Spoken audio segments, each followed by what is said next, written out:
Dulu ada seorang anak muda yang sering sholat subuh berjamaah. Anak muda ini setiap subuh berangkat ke masjid. Berangkat ke mushola Al-Qamar setiap subuh.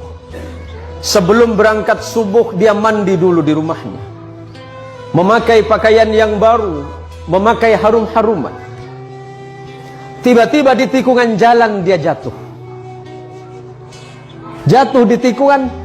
Apakah dia tidak melanjutkan perjalanan? Dia pulang ke rumahnya, mandi lagi, pakai baju baru lagi, memakai harum-haruman lagi, berangkat lagi ke masjid. Untuk kedua kalinya anak muda ini terjatuh di tempat yang sama. Apakah anak muda ini putus asa? Tidak. Anak muda ini balik lagi ke rumahnya. Dia berganti pakaian baru, mandi, berpakaian baru, dan pakai harum-haruman lagi. Dan ketiga kalinya dia berada di tikungan jalan di tempat dia jatuh semula dari pertama dan kedua kali, tiba-tiba ada orang tua yang sedang memegang lampu.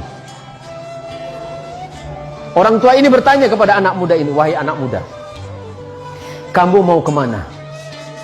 "Saya mau ke masjid, Pak. Saya mau sholat subuh."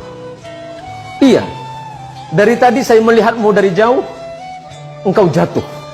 Tapi setelah itu engkau pulang lagi, kemudian kembali lagi, jatuh lagi, dan kemudian engkau pulang lagi untuk yang ketiga kalinya.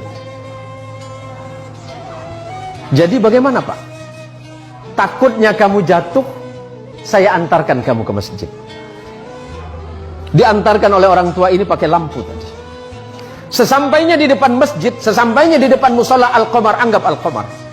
Sesampai di depan mushola, orang ini bertanya, "Anak muda, apakah kamu masih mau sholat?" "Iya, Pak." "Apakah Bapak mau sholat dengan saya?" "Tidak." "Kenapa Bapak nggak mau sholat, cuma mengantarkan saya?" "Iya, karena memang tugas saya hanya ingin mengantarkanmu ke masjid ini." "Bapak kenapa nggak mau sholat?" Orang ini berkata, "Karena aku adalah syaitan."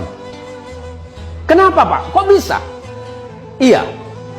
Hei anak muda, kamu tahu tidak yang menjatuhkanmu 1 kali dan 2 kali itu siapa?